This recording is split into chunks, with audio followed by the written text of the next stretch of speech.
এই বছর শীতের তীব্রতা অন্য যে কোনো বছরের চাইতে অনেক বেশি এবং ভয়াবহ রূপ পরিগ্রহ করেছে।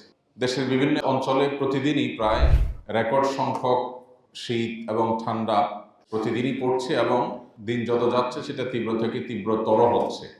আসন্ন ফাউন্ডেশন থেকে প্রতি বছর আমরা শীতবস্ত্র কার্যক্রম বা শীতের সময় শীতার্ত মানুষের সেবামূলক কার্যক্রম পরিচালনা করার সুবাদে আমরা প্রত্যন্ত অঞ্চলের এমন এমন মানুষের কষ্ট, দুঃখ এবং দুঃখ দুর্দশার চিত্র দেখার সুযোগ আমাদের হয়, যেটা আমাদের প্রত্যেককে নিজের বিবেকের কাছে দাঁড় করিয়ে দেয়।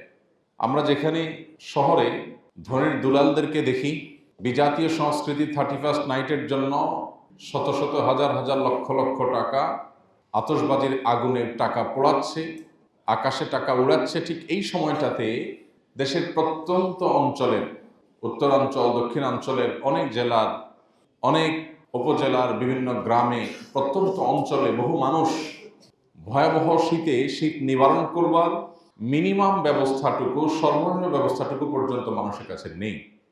এই ভয়াবহ বাস্তবতা যখন দেশের বিভিন্ন জায়গায় চলছে বা আছে, ঠিক একই সময় আমরা শহরের মানুষজন আমরা দেখি যে আতশবাজির আগুনে গোটা শহরকে কিভাবে প্রকম্পিত করা হয়, আতশবাজির আওয়াজে কিভাবে প্রত্যেকটা শান্তপ্রিয় মানুষের ঘুম হারাম করে দেওয়া হয়। প্রতি বছরই আমরা সতর্ক করি, ওলামা একরাম সতর্ক করেন এবং প্রশাসন থেকে যতদিন অতিবাহিত হচ্ছে ততই এ ব্যাপারে কড়াকড়ি আরোপ করা হচ্ছে, কিন্তু কার্যকর কোনো ব্যবস্থা আসলে নেওয়া হচ্ছে না। শীতের তীব্রতা এত ভয়াবহ রূপ পরিগ্রহ করেছে যে 6 ডিগ্রি 7 ডিগ্রি ঠান্ডা পড়ছে বিভিন্ন প্রত্যন্ত অঞ্চলে। এই সমস্ত প্রত্যন্ত অঞ্চলে যদি আপনার শীতের মৌসুমে একটু যাওয়ার সুযোগ হয়, যারা আল্লাহর কাছে নানা অভিযোগ করেন, মানুষের কাছে অভিযোগ করেন, আমি ভালো নাই, আমার এটা নাই, আমার সেটা নাই, তাদেরকে দেখলে আপনার মুখ দিয়ে অটোমেটিক আলহামদুলিল্লাহ আসবে যে আপনি তাদের তুলনায় রাজার হালে আছেন আলহামদুলিল্লাহ। পঞ্চগড়ে বেশ অনেক বছর আগে এত বেশি ঠান্ডা ছিল না, শীত বস্ত্র বিতরণ করার জন্য গিয়েছিলাম আমরা সুন্নাহ ফাউন্ডেশন থেকে। আমার মনে আছে এত ভয়াবহ শীত, এত অকল্পনীয় ঠান্ডা যে সেটা আমরা অনেক পোশাক আশাক পরেও নিবারণ করতে পারছিলাম না। অথচ এমন এমন ঘর আছে যে ঘরগুলোর বেড়া শুধুমাত্র কিছু প্লাস্টিক এটা দিয়ে বেড়া দিয়ে রেখেছে, সামান্য একটু বাতাস জোরে আসলে হু হু করে ঠান্ডা ঢুকে। সে ঘরের মধ্যে সামান্য একটু কাঁথা ছাড়া সেরকম ভালো একটা কম্বল ল্যাপ পর্যন্ত নেই, কিন্তু এর মধ্যে মানুষজন থাকছে এবং দিনাতিপাত করছে। বিভিন্ন অঞ্চলে এই শীতার্ত মানুষের কষ্ট দেখার মাধ্যমে যেন আমাদের বিবেক জাগ্রত হয়। এই জন্য আমাদের বাচ্চাদেরকে বন্ধের সময়, আমি প্রতি বছরই উদাত্ত আহ্বান করি আপনাদের কাছে যে বন্ধের সময় বাচ্চাদেরকে নিয়ে যারা ঘোরাঘুরি করতে যান, তারা মাঝে মধ্যে অন্তত উত্তরবঙ্গে, দক্ষিণবঙ্গের এই সমস্ত গরিব এলাকাগুলোতে, শীত প্রধান এলাকাগুলোতে একটু সফর করেন, ভ্রমণ করেন, বাচ্চাদেরকে নিয়ে গভীর গ্রামে ঢুকেন এবং দেখান যে মানুষ কিভাবে দিন যাপন করে আর তারা ঢাকা শহর থেকে কি দিন যাপন করে। তাদের মধ্যে বিবেকবোধ জাগ্রত হবে, চেতনা জাগ্রত হবে, ইমানি চেতনা উজ্জীবিত হবে, তারা পরোপকারী হয়ে উঠবে ইনশাআল্লাহ। প্রিয় ভাইরা আমার, প্রত্যেকটা মসজিদ থেকে শীত বস্ত্র বিতরণের কার্যক্রম শুরু করা দরকার। শীতের মৌসুমের এই আমলটা আমাদের জন্য সুবর্ণ সুযোগ। এই দেশে এখনো শীতের তীব্রতা মানুষ মারা যায়, এর চেয়ে দুর্ভাগ্যজনক বিষয় আর কি হতে পারে বলে। আমরা মুসলমানরা যতদিন পরিপূর্ণভাবে ইসলাম অনুসরণ না করব, শুধুমাত্র ইসলাম কিছু ইতিবাচক আমল করার নাম নয়, ইসলাম পরোপকার, মানুষের কষ্টে তার পাশে দাঁড়ানো, অসৎ কাজে বাধা প্রদান করা, স্বাভাবিক এবং পজিটিভ যে সমস্ত নেকামলগুলো আছে সেগুলো করা, এই সবগুলা সামগ্রিক গ্রুপের নাম হলো ইসলাম। অতএব এই সামগ্রিকতা যতদিন না আসবে ততদিন পর্যন্ত আমরা পরিপূর্ণ মুসলমান হয়ে উঠব না। আর এই প্রয়োজনে শীতের সময় শীত বস্ত্র বিতরণের উদ্যোগ আমাদের প্রত্যেকটা মানুষের যার যার জায়গা থেকে নেওয়া উচিত। এখানে আমরা যারা আছি, এমন মানুষ খুব কম আছেন যে তার বাসায় শীত নিবারণ করবার মতো প্রয়োজনের অতিরিক্ত কাপড় নাই, এরকম মানুষ এখানে খুব কম আছে।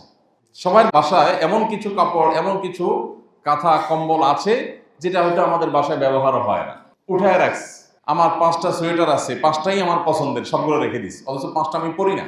আমি সেখান থেকে অন্তত একটা হলেও দান করতে পারি, নতুন কেনারও দরকার হয় না, কিন্তু সেই মানসিকতাটুকু পর্যন্ত আমাদের নাই। তো আমরা ইনশাআল্লাহ শীত উপলক্ষে একজন শীতার্থ মানুষের শীত হলেও নিবারণ করার চেষ্টা করবো ইনশাআল্লাহ। চেষ্টা করবো তো ইনশাআল্লাহ। নবী করিম সাল্লাল্লাহু আলাইহি ওয়াসাল্লাম বলেছেন, আর-রাহিমুনা ইয়ারহামুহুমুর রহমান, যারা অন্যের প্রতি দয়া করে রহমান তাদের প্রতি দয়া করেন। স্বয়ং আল্লাহ সুবহানাহু ওয়া তাআলা তাদের প্রতি দয়া করেন, যারা আল্লাহর বান্দাদের প্রতি, আল্লাহ সৃষ্টির প্রতি দয়া করেন।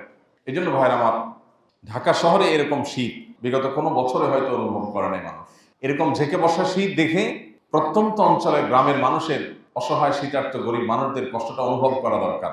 অনেক মানুষ আছেন শীতের সময় কাজ করার সুযোগ পান না, তাদের খাদ্যের সংকট দেখা দেয়, তাদের পাশে খাদ্য নিয়ে দাঁড়ানো দরকার।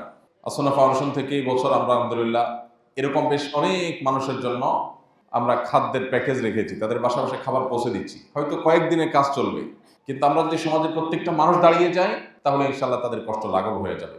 নবী করিম সাল্লাল্লাহু আলাইহি সাল্লাম বলেছেন, ইরহামু মান ফিল আরদ, তোমরা জমিনে যারা আছে তাদের প্রতি রহম করো, তাহলে ইয়ারহামুকুম মান ফিস সামা, আসমানওয়ালা তোমাদের প্রতি রহম করবে।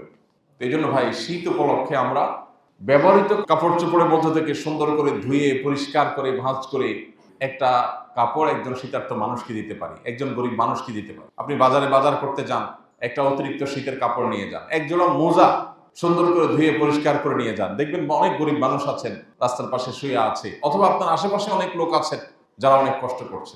এই মসজিদের আশেপাশে বা এই ভূমিপল্লী এলাকাতেও গরিব মানুষ আছে না নেই? কিছু গরিব মানুষ আছে মানুষের কাছে চাইতে পারে না। একটা শীতের কাপড় কত টাকা দাম, একজোড়া মোজার দাম কত? আমরা এবার 50,000 মোজা, 50,000 কানটুপি বিভিন্ন গ্রামের গরিব বাচ্চাদের জন্য, মাদ্রাসা স্কুলের বাচ্চাদের জন্য আমরা বিতরণ করছি। 50 টাকা হলে একটা কানটুপি, ভালো একটা কানটুপি পাওয়া যায়। 50 টাকা হলে সুন্দর একজোড়া মোজা পাওয়া যায়। মাত্র 50 টাকায় আমি একটা নতুন একজোড়া মোজা দিতে পারি, একটা কানটুপি দিতে পারি, শীতের টুপি দিতে পারি। এরকম বহু কাজ আছে যেটা চাইলে আমরা উদ্যোগ নিতে পারি। এই মসজিদ থেকে উদ্যোগ নেওয়া উচিত। গত বছর তো নেওয়া হয়েছিল, বরং এলাকার জন্য ছোট্ট পরিসরে উদ্যোগ নেওয়া যেতে পারে যে এই ভূমিপল্লীর মধ্যে যারা গরিব মানুষ আছেন তাদের জন্য রেখে দেওয়া হবে মসজিদের এক পাশে। শুক্রবার বা কোনো একটা দিন আসর পরে তারা এসে যার যার দরকার সে নিয়ে যাবে, অথবা ঘরে ঘরে গিয়ে তাদের তালিকা করে তাদের নিড আছে যাদের, তাদের ঘরে ঘরে পৌঁছে দেওয়া হবে। আমরা যদি সবাই প্রত্যেকটা মানুষ সতর্ক হই এবং প্রত্যেকটা মানুষ যদি দায়িত্ববান হই তাহলে ইনশাআল্লাহ এলাকাতে আর কোনো মানুষ কষ্টে থাকবে না। আল্লাহ আমাদের সবাইকে তৌফিক দান করুন। এই শীতের মৌসুমে আজকে নিয়ত করে ফেলি যে এখান থেকে ইনশাআল্লাহ গিয়ে আমরা উদ্যোগ নেব যে আমাদের বাসায় একটা চিরুনি অভিযান চালাবো। কোন কোন শীতের কাপড়, শীতের পোশাক আছে যেগুলো আমাদের ব্যবহার হয়, তার কিছু অংশ আমি ডোনেশন করবো। আর নতুন কিনে দিতে গেলে মাত্র 50 টাকা বাজেটে সম্ভব, অন্তত এক জোড়া মোজা চেষ্টা করবো তো ইনশাআল্লাহ। আল্লাহ আমাদের সবাইকে তৌফিক দান করুন। প্রিয় ভাইরা আমার, শীতের এই মৌসুমটিতে আরেকটি গুরুত্বপূর্ণ আমল আমাদের করবার সুযোগ আছে। প্রতি বছরই আমরা আপনাদেরকে স্মরণ করাই দিই, সেটি হলো শীতের সময় রাত অনেক দীর্ঘ হয়, অনেক বড় হয়। এই দীর্ঘ এবং বড় রাতে যদি সুন্নাহসম্মত লাইফস্টাইল মেনটেন করি, আমরা যদি আগে আগে ঘুমায় যাই তাহলে খুব সহজে আমাদের তাহাজ্জুদ পড়ার তৌফিক হবে। আবার একই সাথে শীতের সময় দিন যেহেতু ছোট হয়, ক্ষুধা এবং পিপাসা তুলনামূলক একটু কম লাগে, অতএব শীতের মৌসুমে খুব সহজে চেষ্টা করলেই নফল রোজা রাখা যায়। অন্য সময় যাদের রোজা রাখতে একটু কষ্ট হয়, শীতের সময় তাদের রোজা রাখতে সেই কষ্টটা সেভাবে হয় না। এই জন্য হাদিসে বর্ণিত হয়েছে, আল গনিমাতুল বারিদা আস-সাওমু ফিশ শিতা, শীতের মৌসুমে রোজা রাখতে পারা এটা হলো শীতল সুবর্ণ সুযোগ। শীত মৌসুম উপলক্ষে এটা আমাদের রাখা দরকার। সোমবার, বৃহস্পতিবার, আইয়াম বীজ এই দিনগুলোর বাইরেও শুধু শীত যাচ্ছে এই উপলক্ষে আমাদের 2-4টা রোজা রাখা দরকার। প্রতি বছরই আপনাদেরকে আমরা স্মরণ করাই। তো এই আমলটা আমরা চেষ্টা করতে পারি, চেষ্টা করবো তো ইনশাআল্লাহ। আল্লাহ আমাদেরকে তৌফিক দান করুন। বাচ্চাদেরকে নফল রোজার অভ্যাস করবেন। সাহাবায়ে কেরাম নিজেদের বাচ্চাদেরকে বাসায় তারা নফল রোজার অভ্যাস করতেন। আশুরার রোজা বাচ্চাদেরকে খেলনা দিয়ে ভুলিয়ে রেখে রোজা রাখাতেন সাহাবীরা। দেখুন আমাদের সাথে তাদের পার্থক্যের জায়গা। আমরা আমাদের সন্তানদেরকে শুধু ভোগ শিখাই। আমরা সবসময় বলার চেষ্টা করি ভোগ শেখাতে হয় না, ভোগ শেখানোর দরকার হয় না, ভোগ যে কেউ করতে পারে। ত্যাগ এটা সবাই পারে না। বাচ্চাদেরকে ভোগ না শিখিয়ে বরং স্যাক্রিফাইস এবং ত্যাগ শেখানো উচিত আমাদের। আমরা যদি বাচ্চাদেরকে ত্যাগ করা শিখাই তাহলে ওদের জীবনে যে কোনো কষ্ট, যে কোনো মুসিবত, যে কোনো বিপদে ওরা ভেঙে পড়বে না, মেরুদণ্ড সোজা করে দাঁড়াতে পারবে। কিন্তু যদি আমরা তাদেরকে ভোগবাদী করে তুলি তাহলে জীবনে এমন এক পরিস্থিতি আসতে পারে যখন সে মুষড়ে পড়বে, ভেঙে পড়বে, যখন সে টিকে থাকতে পারবে না।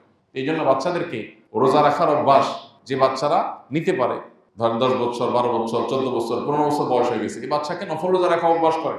এই বাচ্চা যদি ক্ষুধার কষ্ট সে বুঝে, সে যদি অন্যান্য কষ্ট অনুধাবন করতে পারে তাহলে বিপদগ্রস্ত মানুষদের পাশে সে দাঁড়াবার মতো মানসিকতা তৈরি হবে। প্রত্যেকটা জায়গায়, প্রতিটা ফ্যামিলিতে এখন আমাদের সন্তানদেরকে আমরা ভোগবাদী করে গড়ে তুলছি। প্রত্যেকটা বাবা মা পাগল করা কিভাবে বাচ্চার মুখে হাসি ফোটাবে।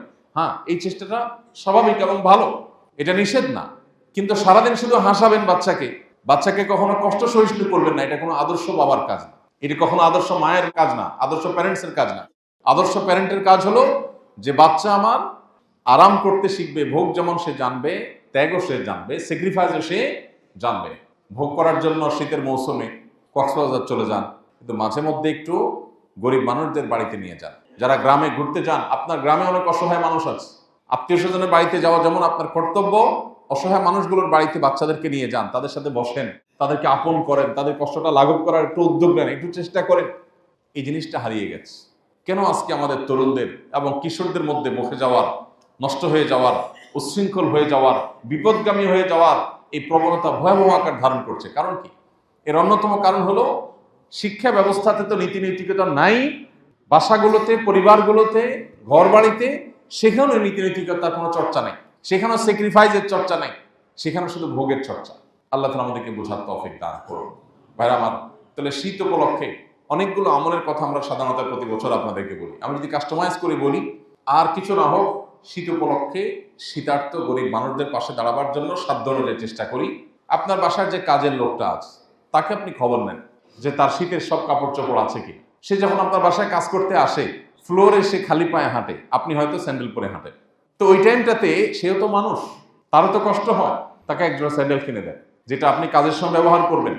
আপনার অধীনস্থ অনেক মানুষজন আছে যারা অনেক কষ্ট আছে, একটু গভীরভাবে তাকালে দেখবেন যে কষ্টটা আছে, কিন্তু সেই কষ্ট বলতে পারেন। তো আমরা যদি প্রত্যেকটা মানুষ এরকম মানবিক হই এবং প্রত্যেকটা মানুষ যদি দায়িত্বশীল হই, তাহলে বাংলাদেশের চেহারা বদলে যাবে। কিন্তু আমরা অন্যের ভুল ধারার ব্যাপারে মারাত্মক ওস্তাদ, কিন্তু নিজের যে ডেভেলপমেন্টের জায়গা আছে, আমার মধ্যেও যে অনেক স্বার্থপরতার জায়গা বাসা বেঁধে আছে, এটা আমরা অনেক সময় লক্ষ্য করি না। তো শীত উপলক্ষে অন্তত আমরা এই আমলটাকে সবাই করার চেষ্টা করতে পারি। আমাদের বাচ্চাদেরকে দিয়ে আমরা গরিব অসহায় বাচ্চাদের শীত নিবারণের জন্য উদ্যোগ নিতে পারি। যে বাচ্চা যখন আপনার সাথে যাবে বা সে নিজে হাতে নিয়ে কোনো গরিবের গায়ে কোনো কিছু দিবে, তখন এই বাচ্চা আরেকজনকে কষ্ট দিতে 10 বার চিন্তা করবে। আজকে যে সমস্ত ঘরের ছেলেরা এই আতশবাজির আগুনে, পটকার আওয়াজে যারা মানুষের ঘুম হারাম করছে, যারা হার্টের রোগীদেরকে মৃত্যুর দিকে ঠেলে দিচ্ছে, যারা পশু পাখি এবং পরিবেশকে বিপর্যস্ত করছে, গোটা পরিবেশকে ধ্বংসের দিকে ঠেলে দিচ্ছে, এবং এই বিশাল বৈদ্যুতিক তারের জাল বেছানোর শহরে যারা আতঙ্ক তৈরি করছে, এই বাচ্চাগুলো যদি পরিবার থেকে মিনিমাম নৈতিকতার শিক্ষা পেতে, কোনোদিন এদের দ্বারা এটা সম্ভব হবে। এই জন্য এই চর্চাটা আমরা ঘরে ঘরে বাড়াই। আর দ্বিতীয়ত হলো, শীত উপলক্ষে শীতার্থ মানুষের পাশে দাঁড়াবার পাশাপাশি আমার আখিরাতের আমলকে উন্নত করবার জন্য, ভালো করবার জন্য, আমল নামাকে ভারী করবার জন্য আমরা নফল আমল, রাতে তাহাজ্জুদ এবং দিনে নফল রোজা, এটা চাইলেই করা সম্ভব। রাত 9টা, 9:30 ম্যাক্সিমাম মানুষের ঘুমে যাওয়া সম্ভব। এখানে যারা আসি, বেশিরভাগ মানুষের রাত 9টা থেকে 9:30 ভিতরে ঘুমানো সম্ভব, কিন্তু কয়জন ঘুমান? আমরা যদি এখন হাত তুলতে বলি, হয়তো মেজরিটি হাত উঠবে না। বেশিরভাগ মানুষই আমরা 10টা, 11টা, 12টা আমাদের বেজে যায় শুতে শুতে। কেন 12টা বাজে সেটা আমরা নিজেরাও জানি। এটা একটা বদ অভ্যাস। এশার নামাজের আগে আগে সকল প্রিপারেশন নিয়ে এশার পর পর্যন্ত আমরা শুয়ে যাই। রাত 3টা, 3:30, 4টার পরে আপনার ঘুম আর হবে না, অটোমেটিক ঘুম ভেঙে যাবে। তাহাজ্জুদ পড়ার জন্য কোনো মন্ত্রের প্রয়োজন নেই, আলাদা কোনো দোয়া দরুদ পড়ে প্রস্তুতি নিয়ে শোয়ার দরকার নাই। শুধু লাইফস্টাইল সুন্নাতে নিয়ে আসেন, দেখবেন অটোমেটিক তাহাজ্জুদ হয়ে যাচ্ছে। আর তাহাজ্জুদ পড়ার পর আপনি ফজর নামাজ পড়েন, দেখবেন আপনার মানসিক একটা প্রশান্তি আল্লাহ তাআলা দান করবেন। তাহাজ্জুদের ভিতরে একটা তৃপ্তি আছে, যেটা অন্য কোনো নফল নামাজে নেই। সারা জিন্দেগি ভর যত নফল নামাজ পড়েন না কেন, এক রাত ভোর রাতে উঠে একটু অন্ধকারে সবাই ঘুমিয়ে আছে, আপনি উঠে ওযু করে একটু শীতের কাপড় চোপড় পরে দুহাত তুলে আল্লাহর কাছে তাহাজ্জুদ পড়ে একটু রোনাজারি করেন, সেজদায় গিয়ে একটু কান্নাকাটি করেন, আপনার যে তৃপ্তি আসবে, দুনিয়ার সব হাসির মধ্যেও এত তৃপ্তি নেই। এই জন্য শীতের মৌসুম উপলক্ষে এই আমলটা আমরা করার চেষ্টা করবো তো ইনশাআল্লাহ। পাশাপাশি দিনে রোজা রাখা অনেক সহজ। আমরা যারা খুব বেশি ভোজন বিলাসী, খেতে পছন্দ করি, আমাদেরও মাঝে মধ্যে রোজা রাখার আমলের মাধ্যমে অন্যের কষ্টটা অনুভব করার সুযোগ হবে। নবী করিম সাল্লাল্লাহু আলাইহি সাল্লাম সোমবার, বৃহস্পতিবার রোজা রাখতেন। তিনি আইয়াম বীজ, চাঁদের 13, 14, 15 এই 3 দিন রোজা রাখতেন, মাসে 3 দিন রোজা রাখতেন, সপ্তাহে 2 দিন রোজা রাখতেন, এবং এটা তার সারা বছরের আমল ছিল। বিভিন্ন সাহাবীদেরকে তিনি ওসিয়ত করে গেছেন, আবু যর গিফারী রাদিয়াল্লাহু তাআলা আনহু, আবু রাদিয়াল্লাহু তাআলা আনহু, বিভিন্ন সাহাবীদেরকে এই রোজাগুলো, বিশেষ করে আইয়াম বীজের রোজাগুলো রাখার জন্য ওসিয়ত করে গেছেন। আমরা সবাই চেষ্টা করবো তো ইনশাআল্লাহ। এর পাশাপাশি শীতকে কেন্দ্র করে আমরা আরো কিছু আমলের কথা আপনাদের প্রতি বছরই বলে থাকি, স্মরণ করানোর জন্য এবারও বলছি। অজু চাপাচাপি করে ধরে রাখা, এটা আমাদের অনেকের বদ অভ্যাস আছে। আবার শীতের সময় তাড়াহুড়া করে অজু করা, যার ফলে কোনো অঙ্গ শুকায় থাকে, এটা অনেকের বদ অভ্যাস আছে। এই শীতের সময় অজুতে বিশেষভাবে আমাদের যত্ন নেওয়া উচিত। আমরা যেরকম ত্বকের যত্ন নেই শীতের সময়, ঠিক একইভাবে অজুরও যত্ন নেওয়া উচিত। অথচ অনেকে হুলস্থুল করে অজু করে। আপনার শীতের মৌসুমে দেখবেন অজুখানাতে তেমন কোনো ভিড় নেই, লোকজন কম। গরমের সময় ভিড় থাকে, শীতের সময় ভিড় নেই, কারণ আসরেরটা দিয়ে এশা পার করার প্ল্যান থাকে। কিসের মাগরিব? পারলে জোহরটা দিয়া এশা পার করতে পারলে বাঁচে, এমন একটা অবস্থা। তো এই যে এত শীতের ভয়, এখন গিজার আছে, ওয়ালের মধ্যে আমরা আছি। আপনি চিন্তা করেন, আজ থেকে ১৫০০ বছর আগে মক্কা মদিনাতে তখন এরকম আপনার দালান কোঠার ব্যবস্থা ছিল না, গিজারের ব্যবস্থা ছিল না, লাইনে পানি ব্যবস্থা ছিল না। আর মরুভূমির ঠান্ডা কত মারাত্মক সেটা তো বলার অপেক্ষা রাখে না। এক সাহাবী ফরজ গোসল হয়েছে এবং ফরজ গোসল হওয়ার পর সফরে ছিলেন, ভয়াবহ ঠান্ডা পানিতে গোসল করেছেন এবং তার মৃত্যু শেষ পর্যন্ত হয়েছে এটার কারণে। চিন্তা করা যায়, মানে কত ঠান্ডায় গোসল করলে বা কত ঠান্ডা পানিতে গোসল করলে একটা মানুষের মৃত্যু হতে পারে। কিন্তু তাদের আল্লাহর ভয় এত বেশি ছিল যে ফরজ গোসল হয়েছে, এখন বাঁচবো কি মরবো দেখা দেখিনি, আল্লাহর বিধান আমাকে মানতে হবে, যে শেষ। আর আমরা এত আরাম প্রিয় যে কোনোভাবে আমরা এটাকে কভার করতে পারি না। আবার অনেকে আছেন ফজর নামাজ গরমের সময় মাশাআল্লাহ পড়তে পারলো, শীতের সময় ফজর নামাজ পড়তে পারেন না, আছে না নেই? বহু লোক আছে। অনেক মসজিদে দেখা যায় ফজর নামাজের মুসল্লি অনেক কম। তো এই জিনিসগুলোকে জয় করা, এটা আমাদের অন্যতম একটা লক্ষ্য হওয়া উচিত, অন্যতম একটা টার্গেট হওয়া উচিত। আল্লাহ আমাদের সবাইকে তৌফিক দান করুন। বাচ্চাদেরকে আমরা অভ্যাস করব, নিজেরা অভ্যাস গড়ে তুলবো ইনশাআল্লাহ। শীতার্থ মানুষের পাশে দাঁড়ানো, নফল আমল করা, অযুতে অলসতা না করা, শীতকে কেন্দ্র করে আর যে সমস্ত বিষয়গুলো আছে সেগুলো লক্ষ্য করা। শীত এবং গরমের তীব্রতা আমাদের জাহান্নামের কথা স্মরণ করিয়ে দেয়। জাহান্নামে ঠান্ডা দিয়েও শাস্তি দেওয়া হবে জাহান্নামীদেরকে। এই জন্য খুব বেশি তীব্র ঠান্ডা অনুভব করলে আমরা আল্লাহ তাআলার কাছে জাহান্নাম থেকে পানা চাইব। আল্লাহ আমাদের সবাইকে আমল তৌফিক দান। আস-সুন্নাহ ফাউন্ডেশন, উম্মার স্বার্থে সুন্নাহর সাথে।